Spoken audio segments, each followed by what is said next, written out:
It is finally time for a foldable phone. With the Galaxy Z Fold 6, Samsung is trying to make a strong case for jumping on the folding bandwagon. At first glance, this device doesn't look much different than its predecessor, but there is actually a lot of improvements. The Galaxy Z Fold 6 sports a thinner and lighter design than the Galaxy Z Fold 5. You get a slightly bigger and wider cover display that's less claustrophobic than before, and the main display is much brighter at 2600 nits.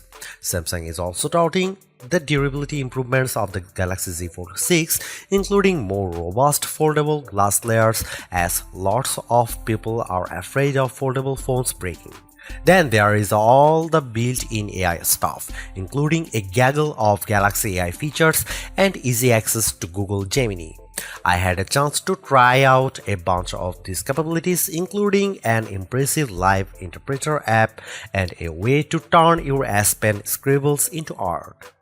Unfortunately, Samsung is sharing $100 more for the Z Fold 6 as the phone's starting price has fallen to $1,899 US. So, is the new model worth the price hike?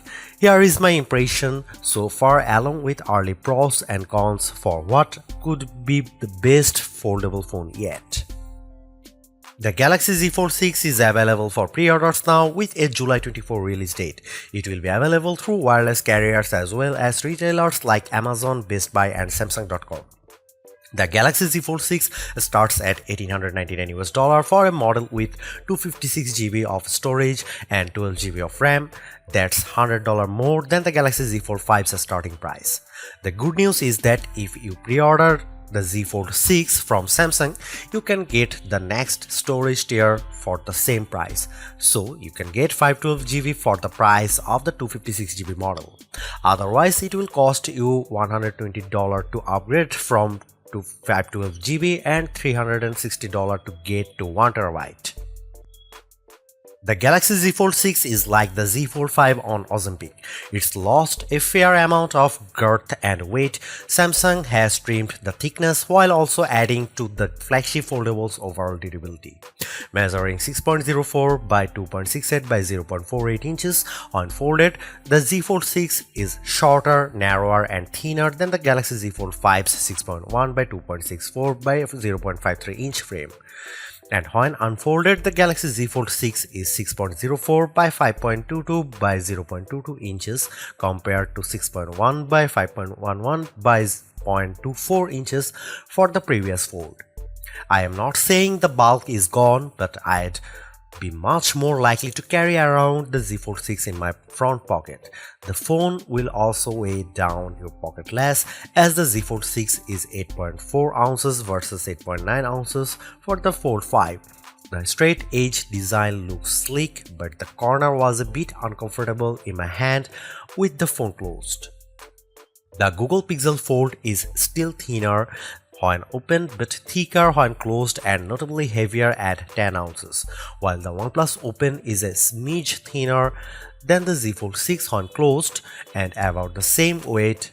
The Galaxy Z Fold 6 is also made to be tougher than the Galaxy Z Fold 5 with more durable foldable glass layers and better resistance to pressure from poking and the S Pen. There is also Gorilla Glass Victus 2 on the front and back and an armor aluminum hinge. Samsung made the cover display a bit larger on the Z Fold 6, going from 6.2 to 6.3 inches versus Galaxy Z Fold 5 while making the panel a bit wider. It's not a monumental change, but it's a welcome one, with the resulting screen becoming more comfortable to type on with two hands. You can also run apps on the cover display without everything feeling too squished. Still, the Pixel Fold's front screen is even wider. On the inside, you get a 7.6-inch OLED display that's rated for 2600 nits of peak brightness. That's the same size as before, but a huge boost compared to the 1750 nits on the Z Fold 5. When watching the trailer for Gladiator 2, Pedro Pascal's armor looked gleaming on this panel and the Asphalt 9 racing games was bursting with color. The crease where the display folds is still noticeable, but I pretty much forgot about it while viewing content with a darker background. Both screens are dynamic with a refresh rate of 1 to 120 Hz, so you should expect fluid animations and smooth scrolling. You will not be wowed by the Galaxy Z Fold 6 camera hardware. The only notable change last year's model is that Samsung opted for a new 12-megapixel ultra-wide sensor, which is designed to deliver better low-light performance. I didn't get a chance to check that out during our hands-on, but it captured vibrant and sharp images indoors. You still get a 50-megapixel main wide camera along with a 10-megapixel telephoto lens with 3x optical zoom for $1,899. I'd like to see Samsung upgrade that zoom to at least 5x, but at least with the hybrid zoom you can go up to 30x, and the quality is good enough that I could make out text on a book cover from across the room. Even though it's the same 4-megapixel sensor as before, I found that the selfies from the under-display camera through the main screen captured good-looking portraits under good lighting conditions. But you will probably want to opt for 10-megapixel front cover camera. As with previous Z Fold phones, you can use the rear camera selfie mode to leverage the back cameras for snapping images. Generally speaking, I am getting bored of phones with iterative upgrades from one generation to the next, but Samsung makes mostly the right moves with the Galaxy Z Fold 6. I appreciate the thinner and lighter design, the wider cover display and brighter main 7.6-inch screen.